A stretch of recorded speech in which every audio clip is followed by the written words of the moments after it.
Washington. CNN Secretary of Defense James Mattis said Friday he does not believe that North Korea's current intercontinental ballistic missiles are capable of hitting the continental U.S. North Korea's November ICBM has not yet shown to be a capable threat against us right now, Mattis said during an off-camera briefing with reporters at the Pentagon on Friday. He added that the United States is still assessing the situation. "We are still examining the forensics, we're still doing the forensics analysis, it takes a while," he said. Pyongyang tested a new missile on November 28 that flew higher and farther than any previous launch, and bragged afterward that its new Hwasong-15 could deliver nuclear warheads anywhere in the U.S. At the time, Mattis noted that the launch showed that North Korea was working on a research and development program that could produce a missile capable of hitting everywhere in the world, and reflected a continued effort to build a ballistic missile threat that endangers world peace, regional peace, and certainly, the United States.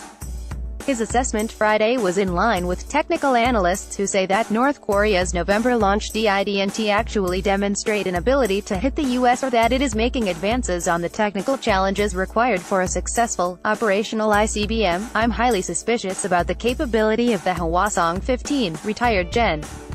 Patrick Orley, a senior fellow at the Atlantic Council and expert in aerospace and missile defense, said in an email. The red flag for Orley and other missile experts is that the North Koreans keep shooting the missile almost straight up, and not in the parabolic arc of a standard missile trajectory, which is harder to achieve. Super large heavy warhead. Another question comes from the fact that it's impossible to tell the missile's true range without knowing the weight of the payload, which North Korea claimed was a super large heavy warhead. The test also failed to demonstrate some crucial achievements North Korea would need to make to pose a threat to the U.S., including the ability to send a warhead-tipped missile on a stable flight path with accuracy, and with the ability to survive the heat, vibration and shock of re-entry. There are some really ill-informed technical suppositions that have been made. Orley said of assessments that the November 28 missile could menace the U.S. mainland.